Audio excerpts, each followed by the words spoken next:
You're listening to the We Are Libertarians Network. Learn more at wearelibertarians.com.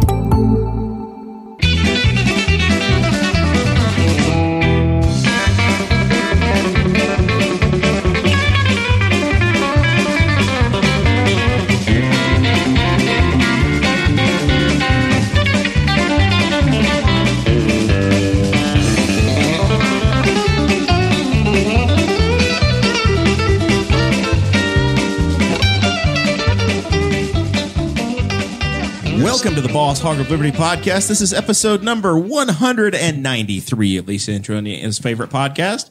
I'm Jeremiah Morrell. Today I am joined by producer, co-host extraordinaire Dakota Davis and this guy in a black shirt over here.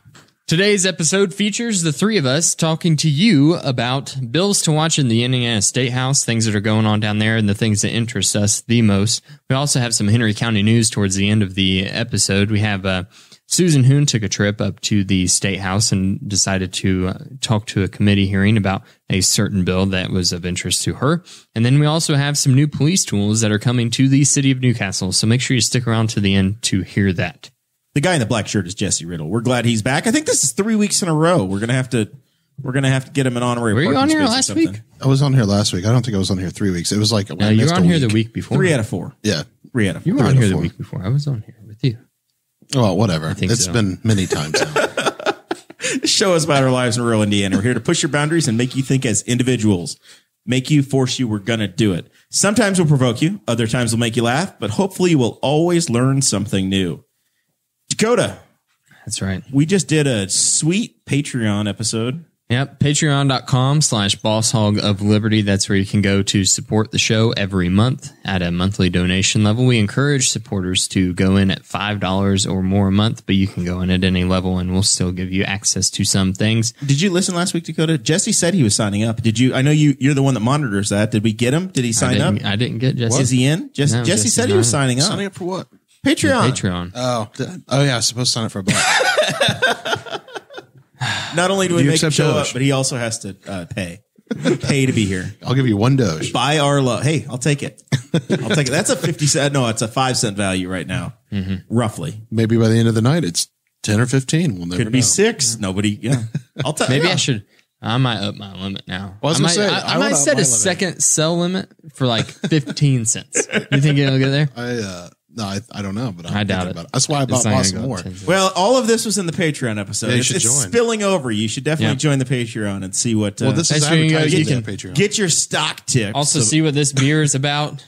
Oh, yeah, pickled back beer. It's very weird. It is Dakota's favorite thing is a pickleback. So that's they made it a beer fan, a beer version. So I like breakfast shots. You ever done one of those? Yes, those things are delicious. Anyway, sorry. We're going to Nashville in a couple weeks, and I'm getting Jesse won't come. Jesse refuses. Correct. He refuses to participate. I'm not leaving until Friday afternoon, so you can leave with me. You can drive down there with me. I'm just not going to go. Okay. Fair enough. Watch out for RVs. That's all I can say. Oof, too soon. Not really. It's not even in the news anymore. Yeah. I was... Anyway, we have people to thank. If you join Patreon at $50 or more a month, then you get a shout out at the front of every episode. Those folks, the three greatest folks in the world right now, are Mr. Chris Lamb, good friend of the show, Miss Christy Avery from all the way in Fort Wayne, and then Mr. Jonathan Phillips, our favorite car dealer. Andy Moore, Buick GMC, you tell him Boss Hog of Liberty saying. We also have a good friend, Anthony Meyer of the show, another Patreon member, who is, he has a GoFundMe set up right now. And we'll see if Jeremiah can post links to all these things like the producers usually do. Anthony has a GoFundMe set up. He's a long-haul trucker. He drives his truck all across the country to make sure that goods still get delivered to stores in the midst of a worldwide pandemic. And he is trying to take his trucking independent. He's trying to go out on his own. He needs to raise the money to do that. So Anthony's helped us out a lot on the show, and we want to try to help him out as well. We also have T-Chip stores, tchip.com/BHOL1234 or BHOL mug. That is where you can get your merchandise. We have masks at BHOL4. Jeremiah placed a huge order this week. I did. I can't wait till my merchandise comes in. So, and then, also join the Patreon to see what our real thoughts are about T-Chip. Yeah, that's true. We'll just plug that there for a minute. I was sidetracked. I was like, I need to make this easier for you guys. The whole BHOL 1, 2, 3, 4 thing is very confusing. It's BHOL 1, BHOL 2. Oh, I got it. BHOL 3. But what if you just had one link? Because if you go, I don't know. I'm just saying. It's I don't Dakota, know that Dakota in his complicated life. It is what it is. It is. I don't think that if we had T-Chip- more than one link, we probably would have a lot more Here's the sales. problem. Here's the problem. A long time ago. Yep. Sometimes In a galaxy. it's better Like to have. I'm talking about 3 years ago. Yep. There was we had an old logo Yep. that I made Yeah, I on remember the it. computer, but I made it with He made clip it on art. the dot matrix printer. I took clip art. I found a clip art of a Microphone. microphone. Found a clip art of the Libertarian Eagle, the Freedom Chicken, and put it on that. I have found, a feeling this show is not going to go anywhere that it's supposed to go tonight. Yeah, so I'm probably giving up notes. I found clip art of headphones and put them around it, and then I found clip art of a banner and put the name of the show in it. And we started actually freestyling now. we started a Redbubble storefront. Gotcha. Redbubble.com. And it was going good. You could add all the different merch you wanted, and it looked almost kind of like it was your own custom website. Sure. It was very customizable. It was great. It was like the MySpace of merchandise. And then Facebook bought it and it went away. no. And then they were like, hey, you didn't create this microphone. This is clip art. It's copyrighted. Ouch. So we got banned from Redbubble. We got thrown out of the Redbubble. Yeah. So then Which we is went kind to, of BS because we bought the base item. We bought the base logo. Oh And yeah, we that was paid the other money thing. for that. I purchased the microphone. Like I found One it. of us did. Yeah, Right. someone did. I don't remember. It's But 3 years but ago. you probably didn't have like license to use it for resale. For money making, I guess. Apparently. That sucks, man. That happens. So then we went to Teespring, and Teespring just kind of sucked. Yeah. It just wasn't that great. Well, we'll talk. We'll talk after the air. We can go on. I just was like, man, that sucks that you have to go through that whole B-hole thing every single time. So B-hole 1, B-hole 2, Getting stolen from. a lot of B-holes. Getting stolen from. All right, let's roll into the show. A lot of this is going to be covering the Indiana General Assembly, things that are going on down there, what's caught my eye, what's caught Dakota's eye, and Jesse's here just to provide the anarchist perspective. Whenever something goes terribly wrong, he'll let us know why government shouldn't be involved at all. This section's called Bills to Watch, and we ain't talking Crosby. So Or Cosby. Or keep whatever an eye the on your hell his name drinks, Cosby, everybody. yeah. Mike Kreider, former show guest. Mike is the state senator from Hancock County. Yep. And all the other ones I had the bill numbers, but whenever I was writing this, I saw a long time ago. I don't have any updates of where it is right now, and I can't even remember the bill number. To be honest with you, I'll try to fill in the. it just fill in came. the blanks for you. It was just on the top of my head whenever I was writing the notes. I know that it's like Senate Bill 199 or something like that. I think. Anyway, it is Bill 199. Mike Kreider, Greenfield. This is a Mike Young bill. Hancock County. He has. I know specifically that Mike Kreider authored a bill Maybe because he's I was like, co-signer. oh, Mike Kreider. Yeah, he might have been a co-author or a sponsor. I think he was a co-author actually. Anyway, Continue on. I'll fill in the details in a second. Mike has at least sponsored a bill that creates harsher penalties to those that are convicted of rioting. This was spurred on because of the Black Lives Matter, George Floyd protests that happened in, when was that? May, June of 2020? Summer 2020. Yeah, summer of 2020. Summer to remember. Our summer of love. And it would keep the people who are convicted of these crimes of rioting from holding government jobs. So you could never work for the state or for local county governments. And you also could not receive state benefits. So if you got convicted of rioting, you did your time, then you couldn't get back. You couldn't use the state funds to get back on your feet again.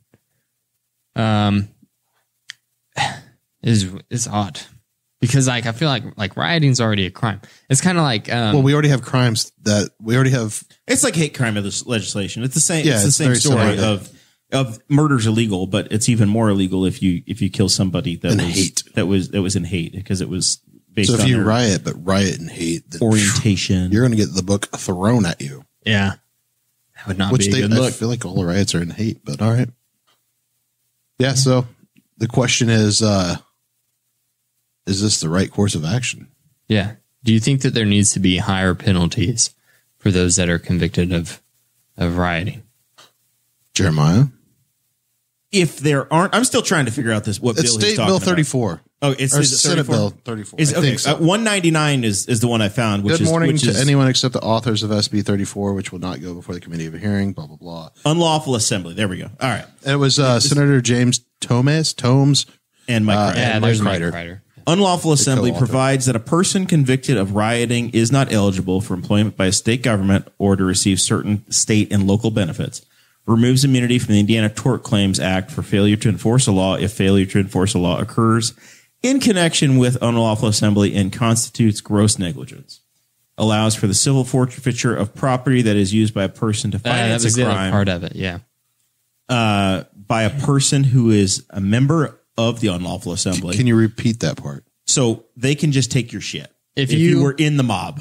If you drove people to the protest that turns into a riot, then they could take your car. Allows for civil forfeiture of property that is used by a person to finance a crime committed by a person who is a member of the unlawful assembly. Boy, that is a slippery slope there. Well, I was going to say, it's exactly like hate crime bills. Prohibits a person from being released on bail without a hearing in open court. Establishes rebuttable presumption that bail, it's a bunch of stuff dealing with bail, and then noting what kind of enhanced criminal penalties there could be for rioting, obstruction of traffic, criminal mischief, disorderly conduct, adds a sentence enhancement to battery. So it does a bunch to stiffen and thicken this up. Rioting's bad. I don't think that anybody got prosecuted, or very few folks got prosecuted last summer anyway. So this is a feel-good bill to me. I think, there are definitely people I think that got felonies, especially in Indianapolis. Oh yeah. I've kind of been communicating. I know there was somebody that has, a handful, but it wasn't widespread. I don't know that the penalty should be any stronger, and I definitely don't know that I would be in favor of this civil asset. I don't like this bill. Well, I don't like this bill at all. We already have laws to protect from everything that could go wrong with rioting. So why are you trying to amplify it? Like it's not shocking that it's a Republican bill. So at this point, this bill, I don't know. It kind of is. Because would that apply to all the folks deep down, Dakota still has some Republican love in him. I think it's kind of a little bit surprising because the most recent riots in this country were Republicans. Sure. So that's the fringe, and even them, like some Republicans are against that too, right? So we know Mike, though. He's from a law enforcement background, right? Yeah. So he's by nature going to be in favor, or this is in his wheelhouse, right? From his background, he has in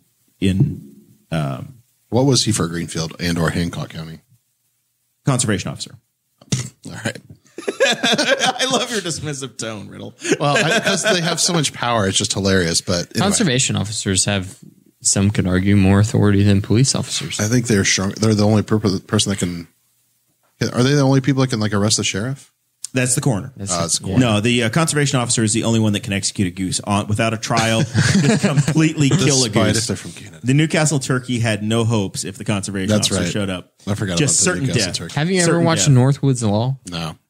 It's a really good show. But so historically, though, I'm just saying, it's not surprising to me. This is being pushed especially from people like Mike Crider. It's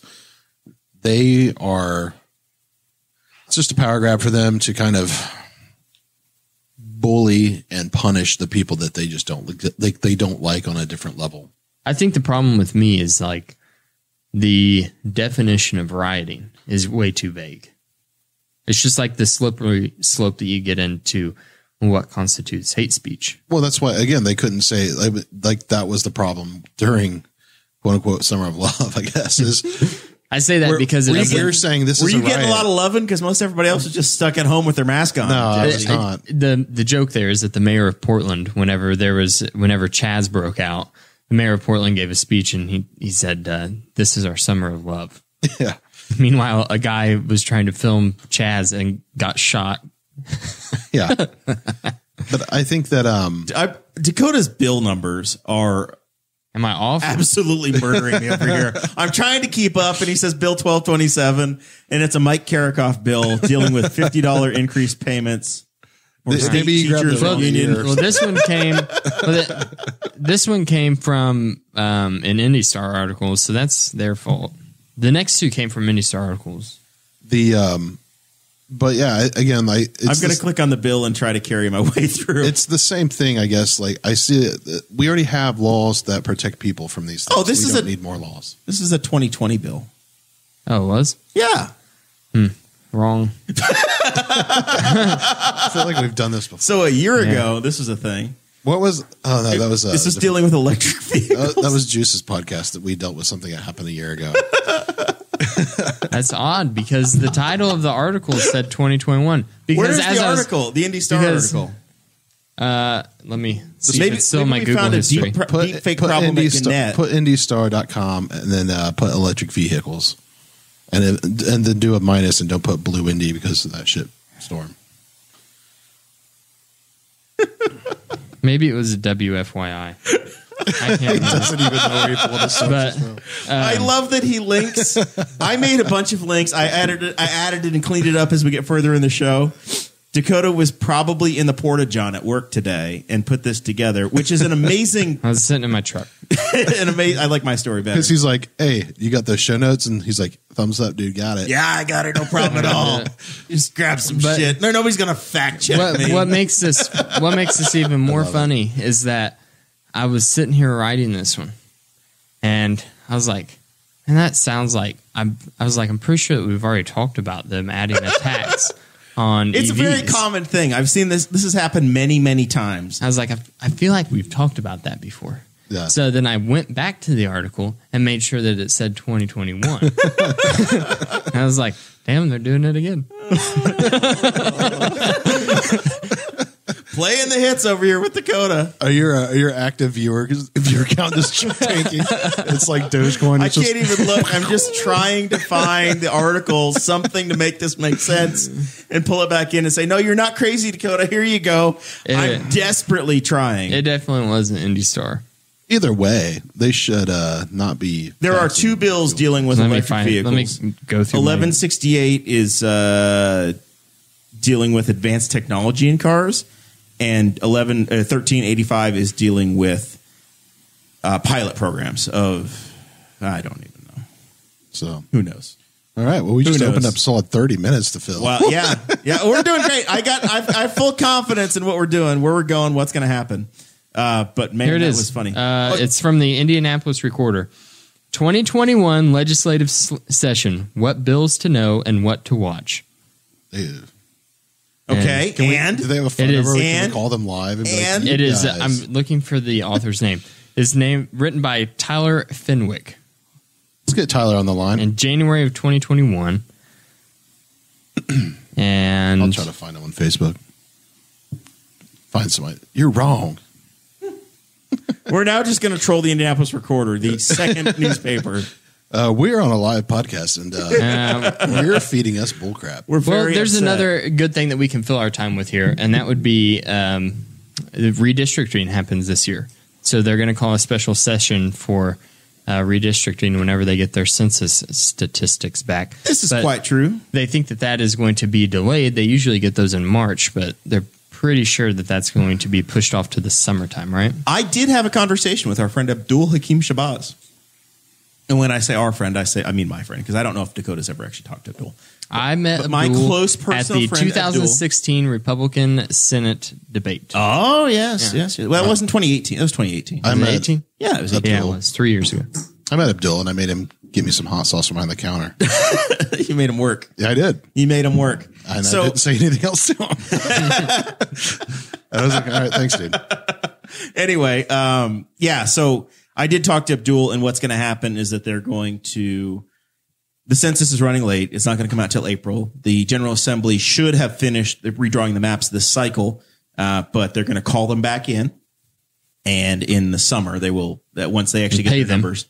They're going to call a special session for this, but they wouldn't call a special session whenever the governor was egregiously overstepping his bounds. So the last time when Dakota was in diapers and we redistricted, what year was it? 10 years ago. You was in diapers. He was a 23. You're 13 probably. Not quite shaving yet. I'm not 23. Well, this actually happened the last time they redistricted. We're running behind already on this. So it was 2009 and 2010. I was driving. Okay. All right. Yeah. So Dakota was 11 and he's hung up on this. He's very worked up. So anyways, so we're behind. We're running behind anyway. But there were some proposed maps that came out. There was public debate. Things happened. Yeah, gerrymandering. Now what's going to happen, because they do this behind, they're behind the 8 ball as it is. Yeah. The people that get to make the decision are going to make the decision. Right. Who makes the decision? The House and the Senate for all the maps. And that's the supermajorities of the Republicans. Are they cartographers? No, what they do is they say, well, let's see. Mike Kreider lives in Hancock County. So we're going to make sure we protect Mike Kreider's seat. And this guy lives. That's why I said gerrymandering's a bitch. They're going to draw it exactly the way they want to, and it's going to be successful for those that are in power. So I have a question for you. And they're going to make sure that they're safe seats so that they don't have to run as hard and they don't get competition. My ignorance is, how do other states do this? And why is it every state this messed up, or is it Indiana explicitly one of the few that have this problem? Iowa does it through a nonpartisan commission. Okay. So they use a computer and it spits out reasonable districts. Yeah. Cause it seems like something AI could almost solve for you. And that's what they do over there. As long as it's 10 years ago, Todd Rokita, who's now our Indiana Indiana Attorney General. Yep. He spent some time running for governor, spent some time running for Senate, and he was a congressman there for a while too. But he was Secretary of State 10 years ago. Sure. Great Secretary of State. He had the whole rethinking redistricting plan came out, and he said, hey, in every state Senate seat, we're going to have 2 state House seats. They're going to make sense. They're going to be communities of interest. They're not going to be these squiggly lines. It's actually going to be appropriate. That was the plan he had. The state legislature said the hell with it. Yeah. The first draft of the Senate districts that came out for our area, we were going from Henry County all the way to Irvington, following US 40. All the way to Irvington? All the way to Irvington was going to be the same state Senate seat. So the people in Irvington were going to be represented by the same state senator that represented here. Yeah, no, thank you. Right. So that's what was going to happen. I know those people. I like them, but no, thank you. Because Henry County and our concerns about wind energy and solar energy and CAFOs are exactly the same thing as Irvington and what their crime issues, right? Right. Same thing. The same state senator can handle both of them. Festival. Their Halloween festival, rebuilding Blackacre, all of the stuff over there that has to happen. Irvington, for our international listeners, is a very lovely, tiny little hamlet on the east side of Indianapolis, inside the Beltway. Yep. They were going to follow them all the way out there. It was going to pick up Greenfield. It was going to pick up Gem, all the little snap dots. Gem would screw everybody. Yeah. Those Gem voters are very unpredictable. So I think they're literally all renters. It's like the Gem Motel, and there's everyone renting. It's like communism in practice. But that was what happened is they got publicly shamed. 10 years ago, those maps came out and everybody was like, what the hell? No, this does not work. So they went back and they made the maps better. I think what's going to happen this time is you're not going to get the public shaming opportunity, and they're just going to do whatever the hell they want to do. Sure. And they're going to come in for one day to rubber stamp it, vote on it. They're not going to bring them back a second day to redraw them, remap them, whatever. They're going to do it, and it's going to happen. This is what supermajorities look like. Correct. Yeah. So that's my expectation. Now, I always set really low expectations for the government and then hope that they can just jump over that bar. Right. Yeah. I was curious how other states do it, because there's a lot of states that are just as screwed up as us. I was going to say, you would need to look at a sister state, something that's very reputable to Indiana. Iowa. Iowa's pretty close. I guess. It's an I state, very agriculturally based. Mostly agriculturally based. I don't think Des Moines even crack in the top 25 in cities, but whatever. Patreon member Chris Bilbrey is sharing with us it's Senate Mike Bill number Gaskell, 179. Henry County's northern senator, has introduced a bill saying that commissioners should be basically put into your districts. So if you're the middle district commissioner, you get voted on by the middle district people instead of everybody in the county voting on all the commissioners. I've never really understood why they don't do that. Why do you even have a district at that point? Because it geographically balances a community. Yeah, it's supposed so that you to have somebody, because these are the guys that decide, or guys or gals. Mike Gaskell's wife is actually a county commissioner in Madison County. So he has, I'm sure, both Mike and Kelly have been here. And I am voting on a commissioner. They have knowledge of what a commissioner does. I have a commissioner that is supposed to represent my bottom third of the county. Yes. It's that pickle beer. And your body is rejecting it. But my vote is weighted against someone who lives in Middletown, who's represented by the commissioner in the northern part of the county. It doesn't really make sense. Well, you get to vote for them too, right? You vote for all three commissioners. I think the problem... They're at large. Basically, they're elected at large. So 50,000 people in Henry County decide who our commissioners are. But what happens is that they require that they live in a geographic area. So we don't end up with 3 commissioners from Newcastle, Dakota. Right, yeah. That's why I get that. That's why that exists. But I don't get why the voting discrepancy. Because you vote, everybody so I think so. Here's a good reason why, right? So, and it's the power of cities, right? Which is kind of why we have, to some degree, like why we vote in the U.S. the way we vote. But Newcastle would run the whole show for the middle district, or whatever. Yeah, like in theory, they would swing the vote every time. So you would have essentially you would get a Democratic.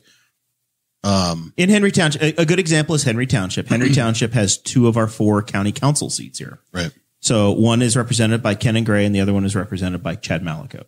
Right. Both Republicans, though, both Republicans now, but those were the 2 Democrat seats until 4 years ago and 2 years ago. Right. But you're exactly right. There's a much higher chance that you'd have a Democratic seat there. You would end up with a seat sitting there. Yeah, potentially. And just based off of the size of Newcastle, it's 40,000. Almost 50,000 people, I think.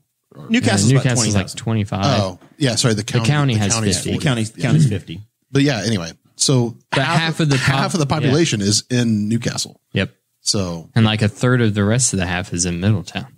I think they're all related. I think Knightstown and Middletown each have a couple thousand people. So we have like roughly 3,000. They're not that big. I can't wait for Jesse to run for town council in Knightstown. It's going to be the greatest thing ever. All right, let's get to House Bill 1134. Dakota Screwing third parties. Is this the right one? Yeah. Yeah, this is the right one. This one I got from Indy Star. This one also caused controversy in the show notes because Dakota put all this in here and says, "Hey, jackass, you didn't listen to your own show last night. We already talked about this." I said and you started yelling at him. I wasn't yelling. But you were yelling. There's updates, important updates to this bill. I was like, we did talk about that last week, though. Yeah, I knew that you guys did. Good. I didn't listen to the show, but I guarantee he didn't listen. Yeah. So anyway, I knew that you were going to bring it up, though. I mean, it's low hanging fruit. You have to. Yeah. So as of last week, they were expecting on Thursday of last week for the bill to come for a second reading in the House of Representatives. First reading is when things get assigned to a committee. The committee passed it out. No amendments on a party line, 9-4 vote, 9 Republicans, 4 Democrats. They passed it out. It didn't get called up on the House floor last Thursday. And they said, okay, it's going to slip until Monday.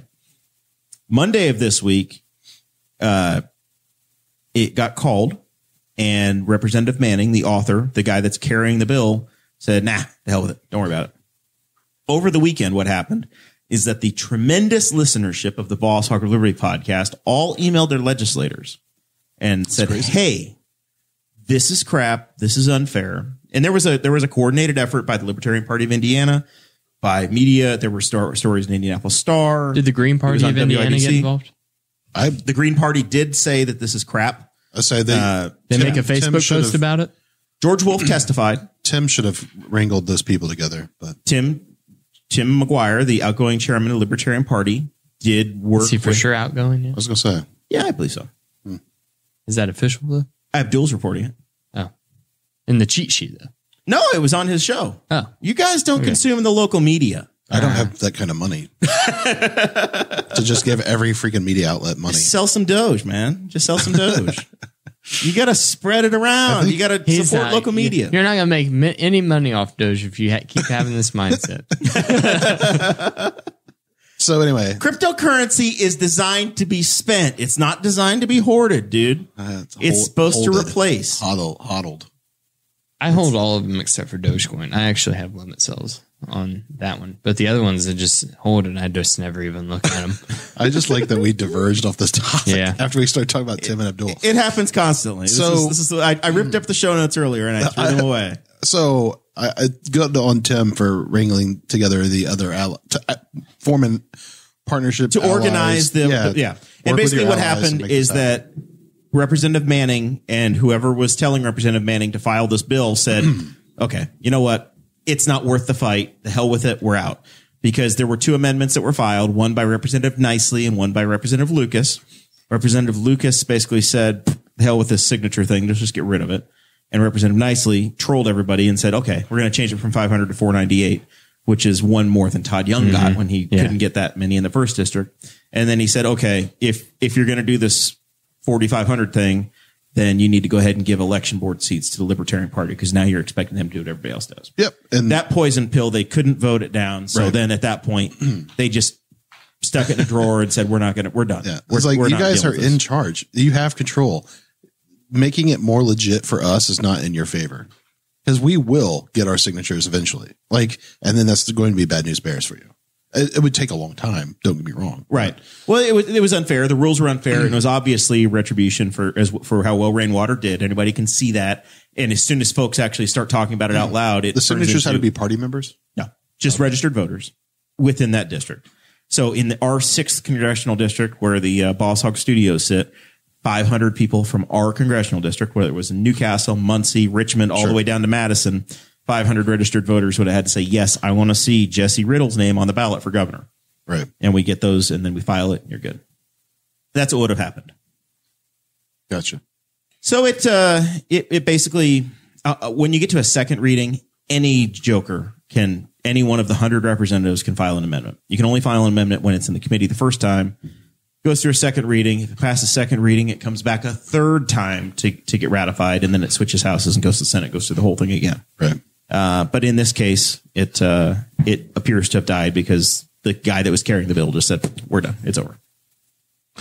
Henry County news, Dakota. That's right. Another House bill number 1381. Let me call timeout just for a half second. I said it's over. Nothing's over until the final gavel in the General Assembly. You could find a bill to stick language in at the last minute, even in conference committee, and it could still come through. So any of these ideas that we talk about, whether they're in active bills or not, things can always happen later. Yeah. And no one knows about it. Yeah. Susan Huhn. Yeah. House Bill number 1381 drew the attention of Miss Susan Huhn, and she took a trip up to the Indiana State House to talk about this bill. It deals with guidance from the state of Indiana, from the State House, about renewable energy sources. So President Huhn was one of 2 people that got to testify in front of the Utilities Committee. Ed Soliday is the chairman, and he's also the guy carrying this bill that they were concerned about. Sorry, we're getting a direct message here as we're talking. Stephen Vitito is watching the show. He needs to know we're on the air, Dakota. Call him out. That's unacceptable. He can't talk to the 2 hosts as they're on the air. Sending me DMs. We don't have time for that. All right. So, President Huhn basically testified about House Bill 1381. Yep. And this would have said your planning commissions don't decide if you can build solar farms, if you can build wind farms, if you can have a prohibition in a county or what the setbacks are. I think we're down to the point where there is no, based upon the ordinance that are here, you can't build an industrial wind farm in Henry County because there are not sites that are far enough off the road away from residences based upon what's here. Representative Soliday says, hey, there's people in, I watched the testimony on this Indiana website. Replay's available. You can catch it anytime you want to. And this utility committee that he's the chair of, and he carried the bill. He said people have come to him, and there have been multiple projects where they've invested millions of dollars coming to Indiana thinking they're getting something built, and the rug gets ripped out from under these guys. So they're like, the hell with you, Indiana. We're not investing anymore. We're done. We're leaving the state. We can't get anything done in your communities.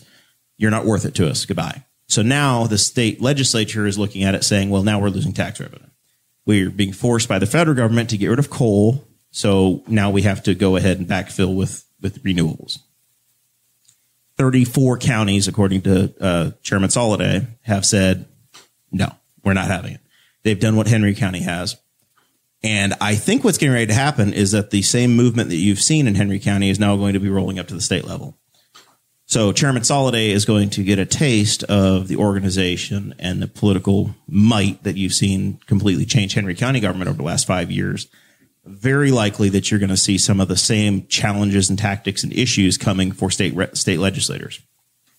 It's going to be a controversial bill. It is kind of a load of crap, though. They're literally ripping they're taking home that rule power away from counties.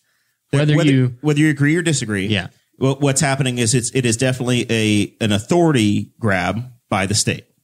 It's an attempt. Whether or not it happens, I don't know. Right now, where they're at is the bill's filed. They started to hear testimony. Because of COVID, everything's COVID related, right? Everything's because of COVID.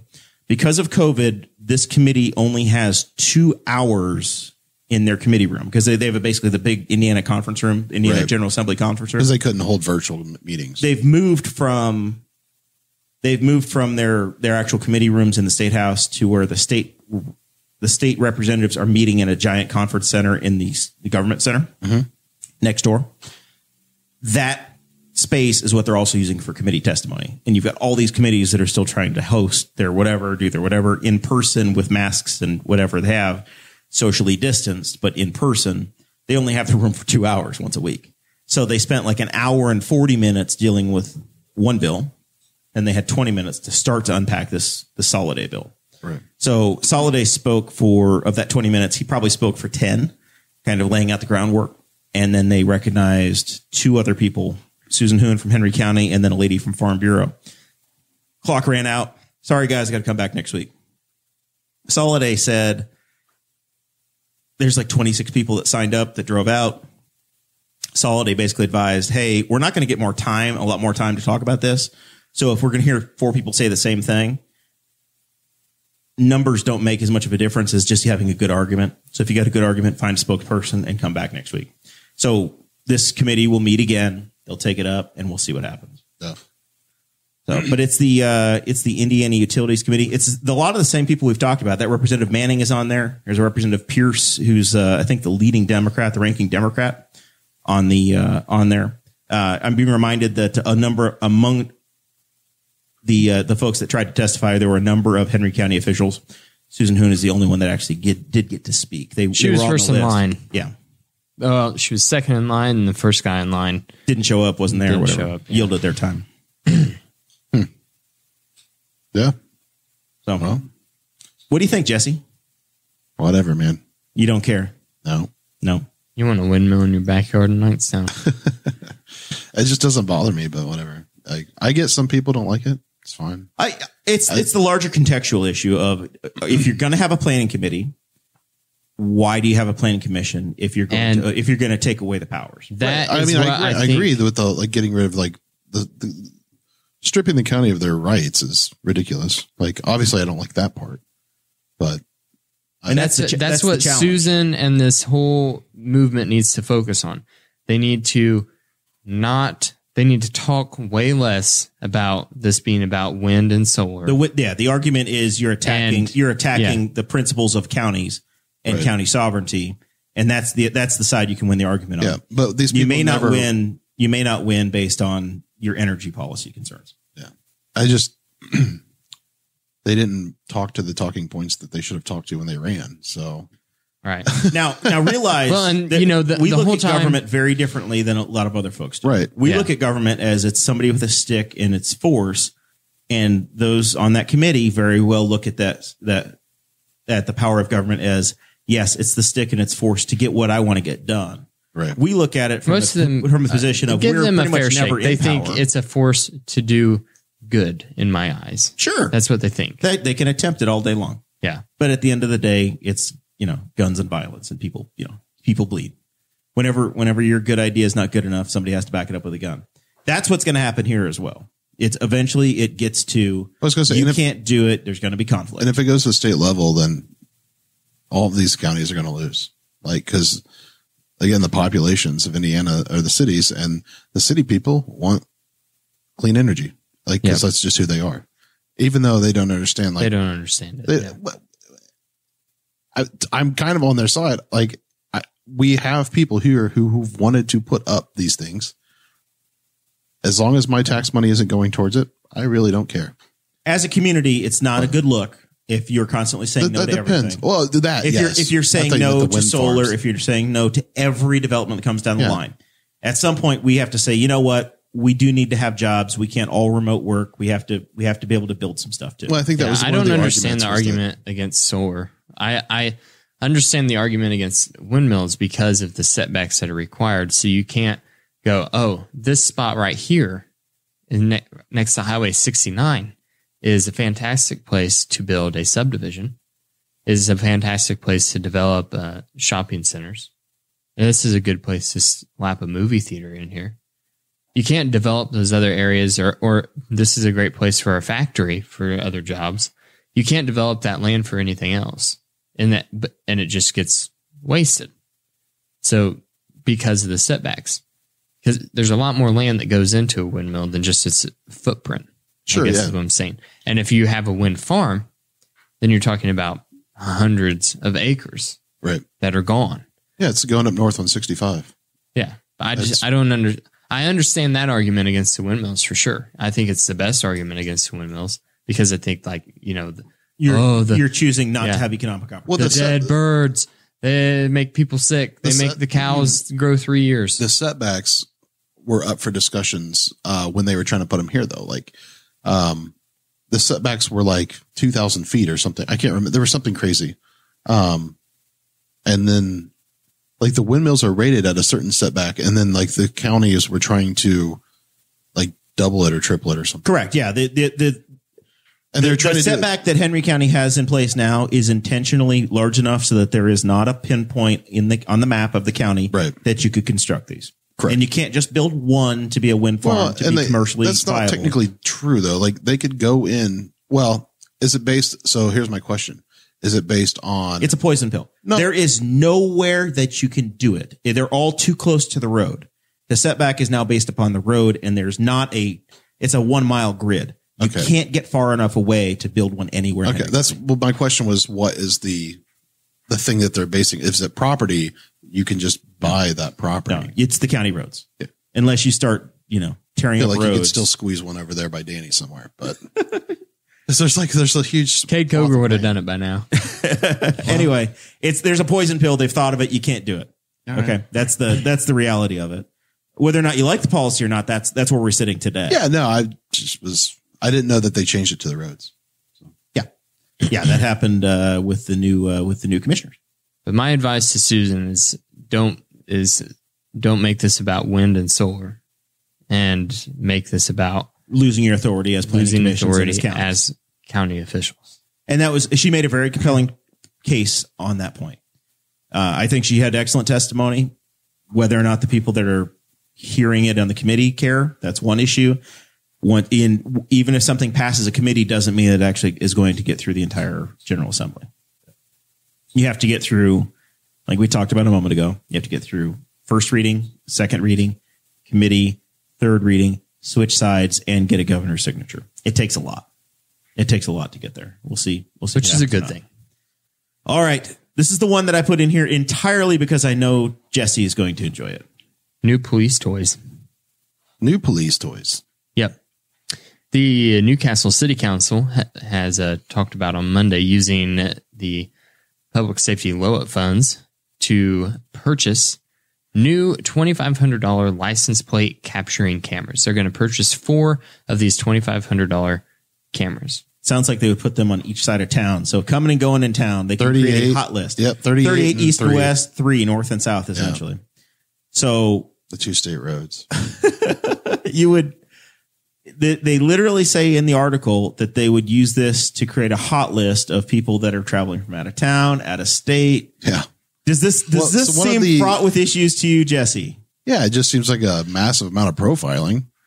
But I mean, I guess I'm pissed because it's Lloyd funds to begin with, which we already went back and we've told them, because for those who don't know, and this is probably true for every county, is that they go back and ask for more Lloyd money, and they say they use it for emergency responders and shit. And then they come through and they're like, no, we're just buying fucking privacy invasive shit to like scan you. We're buying cameras. Yeah, we're buying cameras and developing like the Big Brother. And here you go. Cameras that have an artificially inflated price because the only people that buy them are government, and the companies that manufacture them know that, so they know that they can inflate the prices. So just think for a second like you're a litigator, Dakota. If you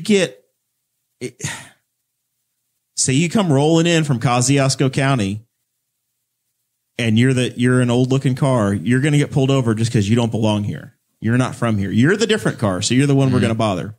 They get a little spreadsheet and a little alert that says, hey, there's a red Buick that just came into town. Or say you're visiting a friend up in Kokomo. You live here.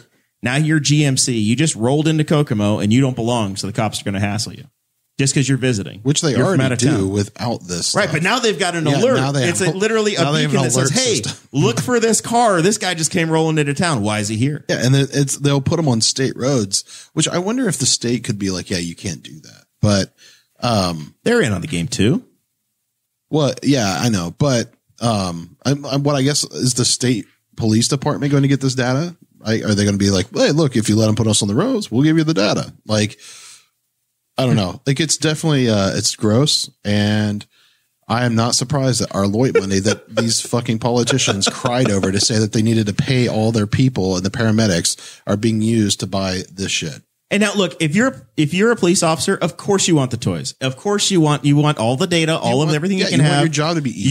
You want police. You want to be able to scan cars. Want to sit in your fat ass and eat a fucking donut and get an alert so you can get your fat ass in the car and pull somebody over who's not from here. And they're probably going to be black. Schofield said the stationary police plate reader would be the way to go. They're up 24 hours a day, unlimited monitoring. They can read 45,000 license plates a day.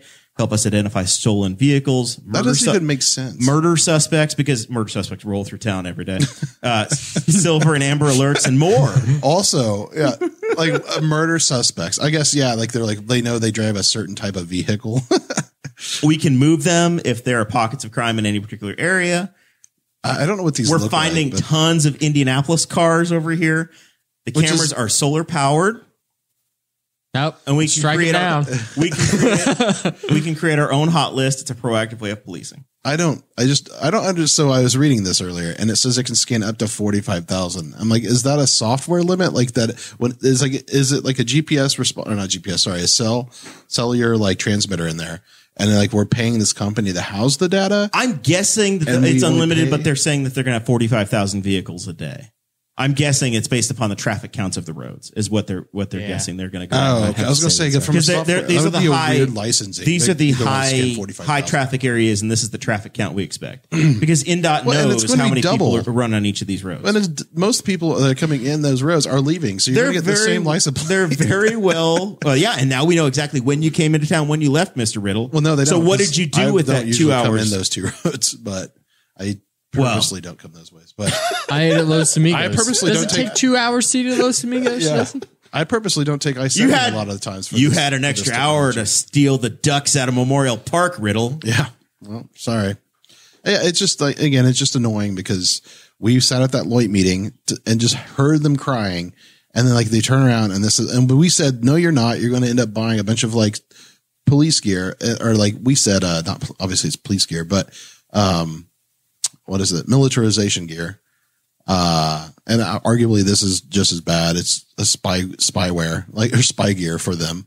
And if you're doing nothing wrong, you have nothing to be worried about. Yeah. Jesse. Whatever.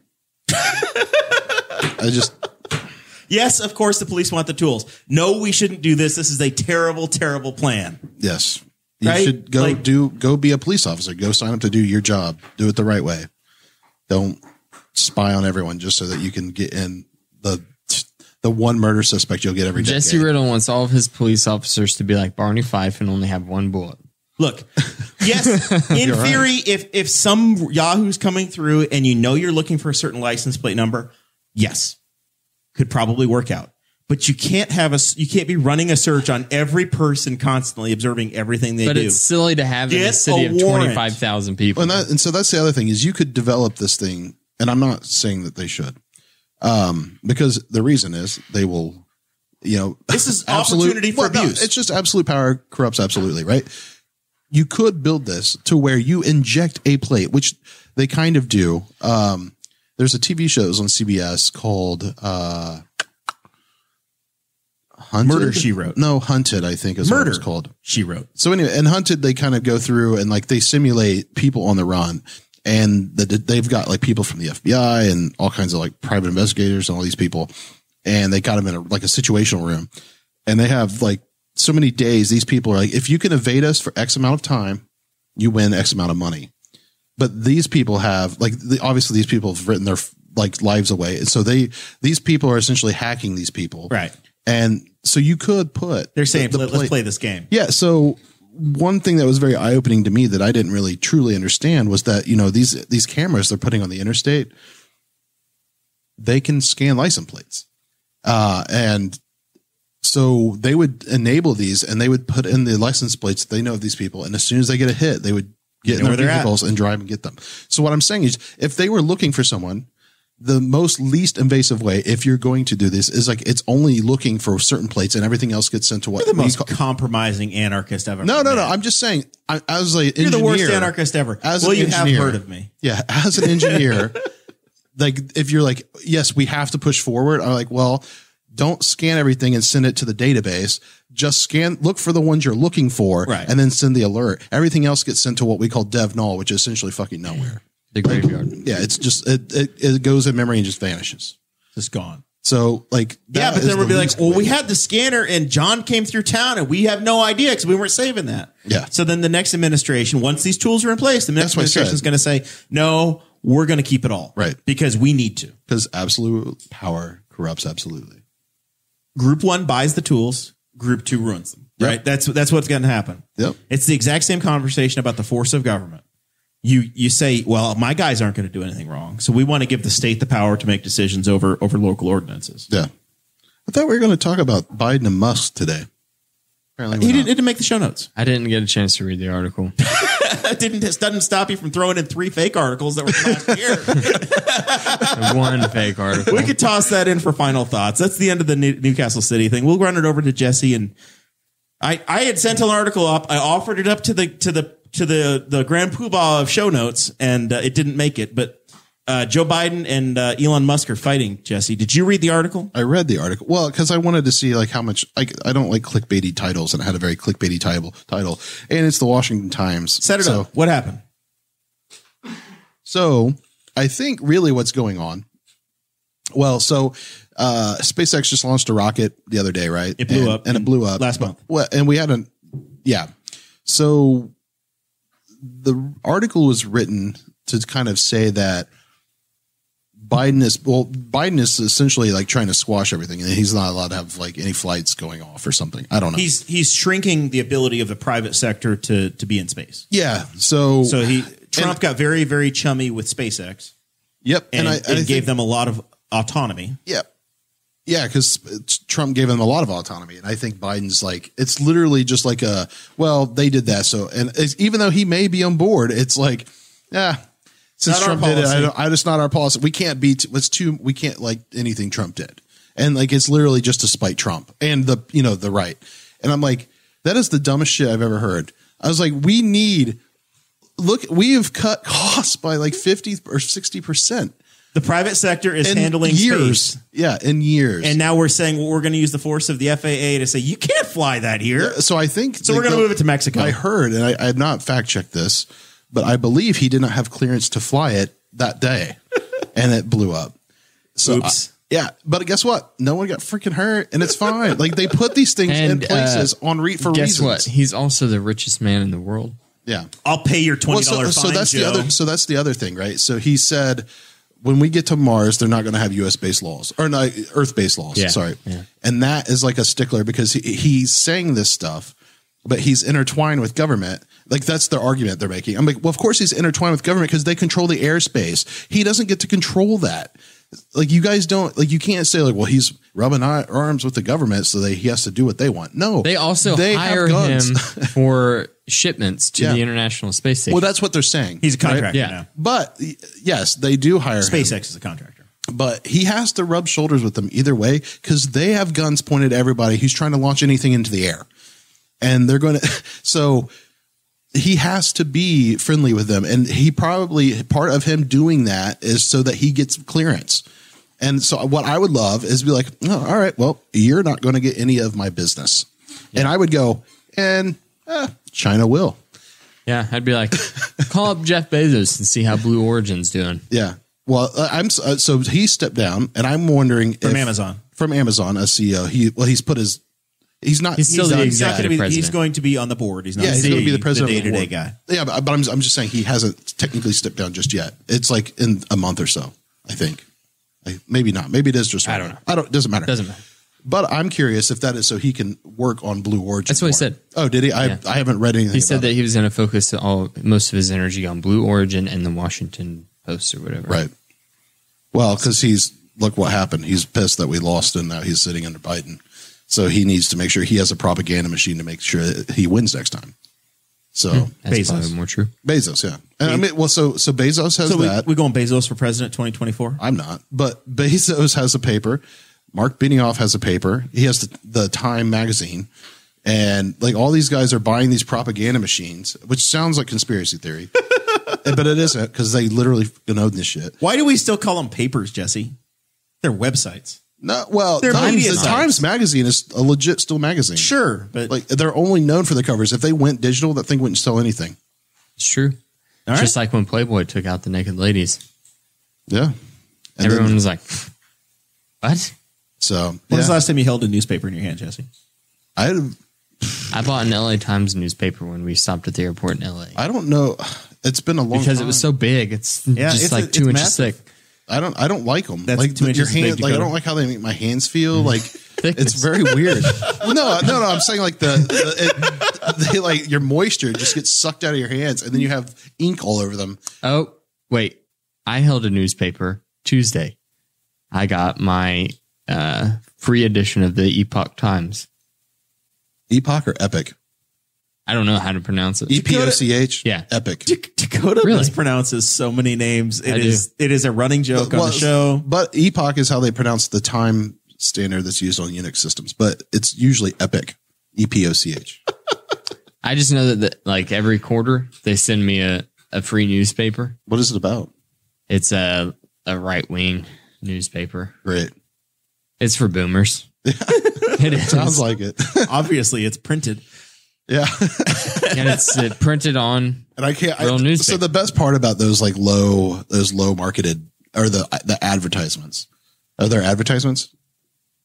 I don't ever read it. It goes straight into the trash can. You should open it and look. That's what I love are the advertisements. It's just penis pills. It's just the wackest, whatever they can do to get $1 to help fund their newspaper. And it'll be like Joe Bob's like country store. And he'll be like, come on down. They have like all these like ridiculous things. It's so good. There's another one. I can't believe you don't clip coupons, Jesse. Honestly, I am truly shocked you don't That's spend a waste your of Saturdays time. clipping coupons. You took cans. You drove from Knightstown to Newcastle for $4 in cans. In aluminum cans. I literally lectured Dakota and I for not saving the cans in the studio. They're worth like 2 cents. Hey guys, these are a penny a piece. Can you just keep them in a bucket over there? And then I'll come back in a couple weeks and I'll make 40 cents. Thanks. Well, I would just add them to my. I would build my bags as you would call it in crypto. Right. I would build my bags of aluminum. God you save a coupon for Kraft mac and cheese. I don't eat Kraft mac and cheese. I just buy I buy regular noodles and then I make cheese. Are you a Kroger Plus member? No. Maybe. Actually, no, I don't think I am. Creaston Kronk says Dakota's always pronounced my name right. Just saying. Creaston Yeah, you're Kronk. the one that always gets it wrong. Was it The only reason I know that is because my best friend in high school had a girlfriend. He was dating this girl named Kirsten. And I know that it was like a big pet peeve of hers when people said Kristen or Kirsten or whatever. I'm pushing. It's the 40. Only reason I know it. I'm pushing 40, and in my defense, the size of the text that's so way the hell down there. Maybe you should get better glasses. I just got Dr. Horn. He upped me. He increased me again. Do you have glasses? Contacts. Oh yeah, worn them for years. You're weeks. You both are weak. Dakota just wears his glasses because he thinks they look cool. Only he does one look eye better of mine is weak. Yeah. Well, yeah, it's my right eye. My right eye. My right eye. It's my shooting eye. It is my shooting eye. I'm right eye dominant. But yeah, anyway, it's the one that's crap. I'm getting just slayed in the chat room now for who would say Kirsten wrong. It could be Christy. It could be Kristen. It could be Kirsty. There's 1,000 different ways to say I know a K. Did you just say Kirsty? Kirsty. Kirsty Lee. Crusty and crispy. All right. Anything else on your final thoughts over there, Mr. Well, my final Mr. thoughts Riddle? have nothing to do with Elon, but I pitched it up for you. I know. But no final thoughts. Just get into crypto. Get into crypto. That's all I'm going to say. That's not my every final time. thoughts. Every single time. I don't have any final thoughts. Don't you put final thoughts in my final thoughts. I'll do this by myself. I don't have any. Who's next? I passed my time. Jackass. I love it. It's very Seinfeld-ish. But I want to get into this. Did you not used to make fun of me for Seinfeld and say Seinfeld's stupid? You said that was me that used to do that. Jesse did it before. No, so there, I mean, there is a time in my life where I said Seinfeld was not funny. Right. And I said that and most of it, and my friend Mark's this way too, but, it's the damn slap bass, like the funk bass, like that is so annoying. And it's like hard to get over the soundtrack. That. Yeah. Plus there's like laugh tracks, but, I never sat down. The comedy is great. The comedies, yeah, it's the funniest show ever made. I said that I've rewatched it. Like I'm like on my second time going through it. Dakota acts like Seinfeld is shit, but he loves Curb Your Enthusiasm. It's the same thing. It is not the same. Actually, I would say Curb is worse, but yeah, it's the same. It's Larry David. Curb is Larry David though. Curb is way more dry comedy. But if you view Seinfeld through the lens of it being the first like comedy sitcom like that, then it's really good. I don't think but there's so many. But because Cheers didn't exist. See, I think people. I like Cheers actually. Cheers is actually a pretty good show. So speaking of Cheers, everybody likes. Everyone likes it's like Seinfeld or Frasier, and I'm like these two shows are not the same. They're not the same type of comedy, right? Like at all. Like Frasier is. I don't like it because it's cerebral. It's cerebral, and they try way too hard to make it funny.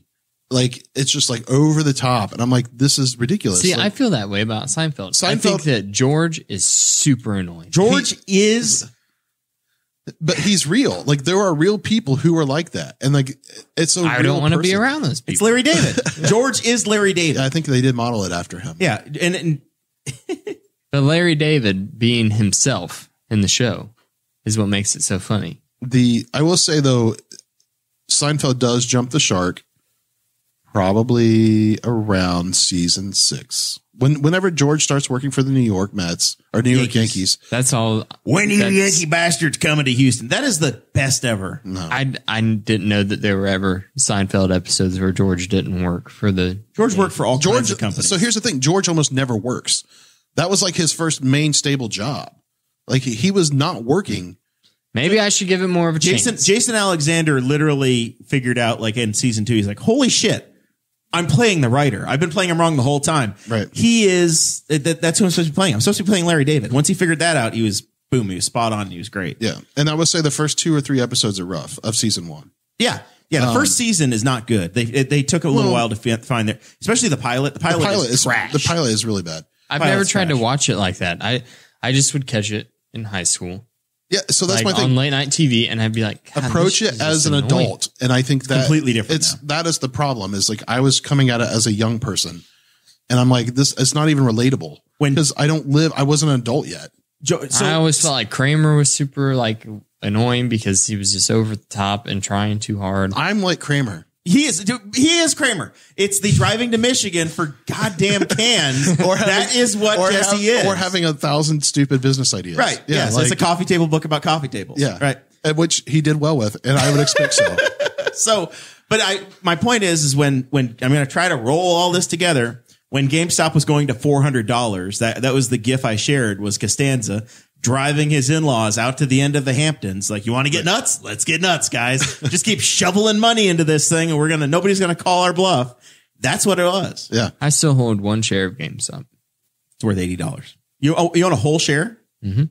Did you lose money? No, because you didn't hold the line. I bought a couple shares. Yeah. And whenever it really shot up, I was like, well, I'll sell one.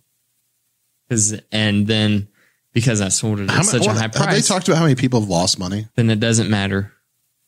It doesn't matter if it goes back down to $3 at this point. I've still made money. No, I know. I was just curious if, because it's the same thing with crypto. That's why I think I said 3 shows ago, is everybody's getting in this thing. It's going to skyrocket. And it's going to everybody's going to buy because everybody's like, hold the line. Right. And like, everyone's like, oh, they're going to hold. They're going to hold. And then like people get in, they're like, fuck you. Right.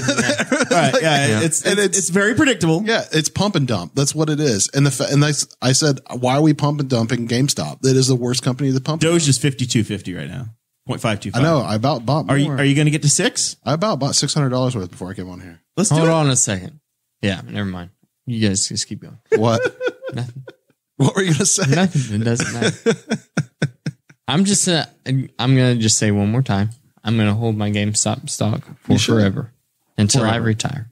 That's they're going to go bankrupt before somebody's going to buy them. They are. GameStop's lost $30 today. It was $80 this morning. It is now $49.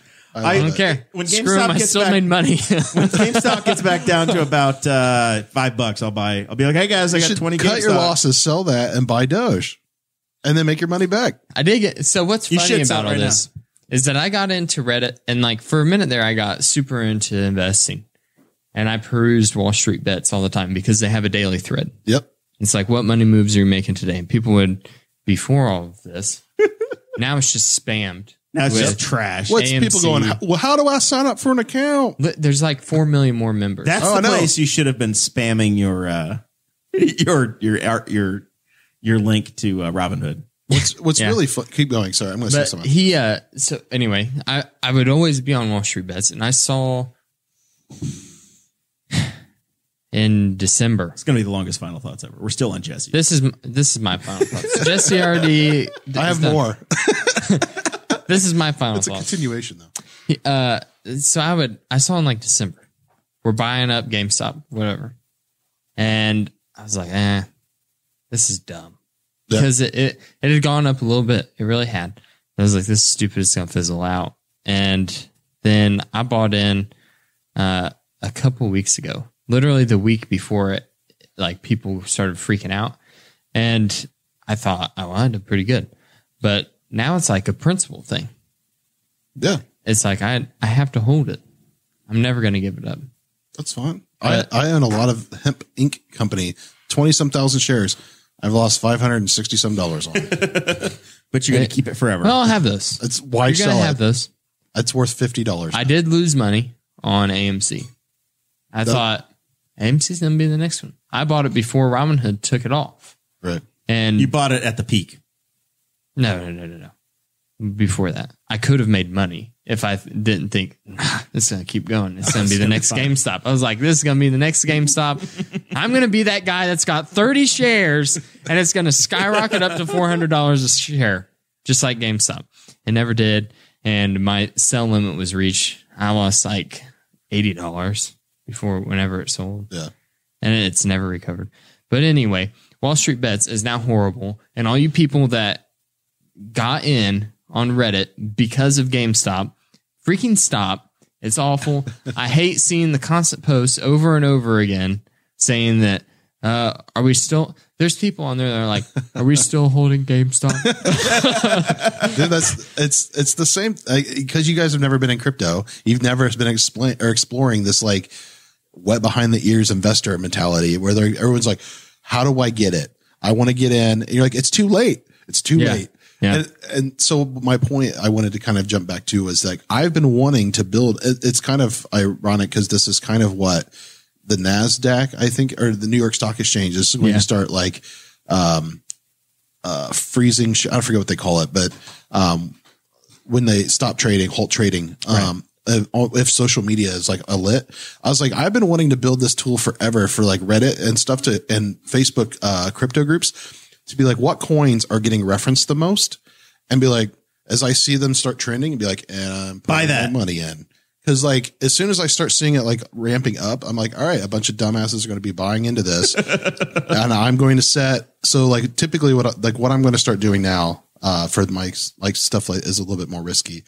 I'm going to set my limit, and I have some things where like if it gets to a certain value, like Cardano for example is one I'm really like bullish on. Like I've said, I'm going to get it like there's an opportunity. I got in at like 9 cents or 10 cents, whatever. If it can get to $1, I will sell what I've put in, and then I will play with house money the rest of the time. And then I don't care. Right. And then I can do really dumb ideas, which is what I did the last time. I've never lost money in crypto, like over like the long run. I just play with house money. Like I get up to a certain amount and I take my house money out. So, or not house money. I just play with house money. All right. I've got some thank yous. Saturday, Patreon member Jared Burcham came over, did some electrical work for me. It was awesome. Saturday afternoon, we had a horrendous snowstorm and rainstorm. Froze up my outside. I have a heat pump, an air sourced heat pump. Created a giant icicle in my outside heat pump condenser, the big fan outside, to the point where the fan stopped working. So I thawed it out, hooked up a water hose to the hot water, and melted it all. Pulled the power plug so I didn't kill myself. And then it would not come back on. So your heat pump? My heat pump. Outdoor condenser. So on Monday, Bob Justice Heating and Air came out, hooked me back up, got me fixed, got it all going.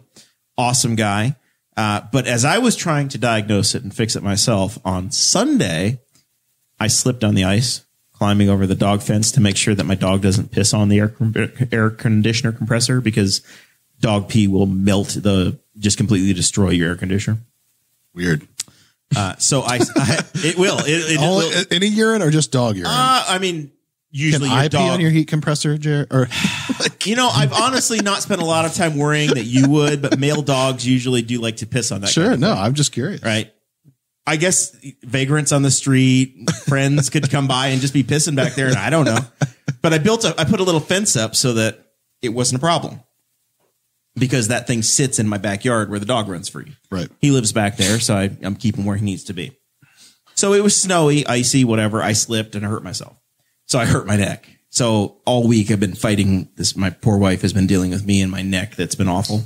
So I visited our friends over at Young Family Chiropractic. Cracked me perfectly. Good to go. All set. Awesome. So shout out to those guys. They are excellent. Fix your neck. Need a chiropractor? Go see him. Yeah. Dr. Young, Memorial Drive, south side of Newcastle. Also, real quick in my final thoughts, I know we've been following the story on the Henry County Commissioners and their open door law violation concern. Chris Bilbrey, we've talked about a number of times tonight. He filed his complaint. The public access counselor, so the attorney for the state, said, yes, you're right, Bilbrey. Henry County screwed up. Indiana's on your side. They violated the open door rules. So whether or not there's some litigation, I don't know. If you want to see the actual story, I know Bilbrey shared it. I shared his post. You can go read it over there. Full 4-page summary from the attorney at the state explaining it. And then there's Ed Tarantino's letter that he sent in response. Tarantino essentially tried to say that it was a caucus. Since they were all Republicans, they could talk amongst themselves about political decisions, and that was the view that they took. The state attorney said, no, we don't believe that. You violated the open door rules, firing Joel Harvey, hiring Martin Shields. You need to do that in a public meeting. You're wrong. My contention is that the only reason we have any of this is because of the pandemic. They had to meet on Zoom, so we actually had a written and audio of actual record of what was done. It wasn't hearsay. It wasn't just in a meeting, or it wasn't them on the phone. Right. You had admission by Ed Tarantino in a Zoom meeting in one of their work sessions as to, hey, we did this, and that's the reason it happened. Yeah, he should probably consult his attorney next time he talks. I think that what we need to push for as citizens of the community is that anytime there's a public meeting, we need to have them use the live stream software. They've paid for it. The equipment's there, and they've not made it a priority. It has taken months, and the courthouse doesn't have it. They've had it. Ed Tarantino keeps saying, they blamed 9-Star. They blamed everybody. Nobody's taking responsibility for it. Now you have a legitimate open door violation concern. And here's the deal. Right now they're doing live streams, and they're not even doing live streams appropriately. They're using the courthouse, and then they're putting it on Zoom. So now nobody can hear a damn thing because it's all with the crappy audio quality of a Zoom mic in the room with the worst acoustics on earth. Right. And they're streaming it, and nobody can hear jack shit. Here's the deal. Ed Tarantino keeps blaming all this on 9-Star. Meanwhile, in the middle of all this, the Newcastle City Council has a meeting in the old courthouse so that they can be properly socially distanced, and they live streamed it with the equipment that they use to live stream the city council meetings. He literally just moved their camera over and got a live stream going. I just don't understand what's so hard about it. They need to make it a priority. It's a big deal. It's a very big deal. Every public meeting in that room needs to have it, whether it's a county council meeting, whether it's the planning commission, if it's a county commissioners meeting, or if it is the soil and water, whatever board it is that's meeting in there, Board of Zoning Appeals, they all use that space. They need to turn the cameras on. They need to put them out on YouTube, and they need to be available. Especially you can look these at meetings that are done in the middle of the day. Right. You can go back and look at any one of these committee testimonies that are done at the Indiana State House. Beautiful, high quality, well done video. Damn it, we paid for the equipment. Let's go. It's time. They've talked about it for 4 years that this is going to happen. I say we've been working on this for internally. And they now it's not a priority. Not a priority. Dakota, you can press the button. We can talk about it offline. This has been a fun episode. We'll be back next Thursday. We'll see y'all then.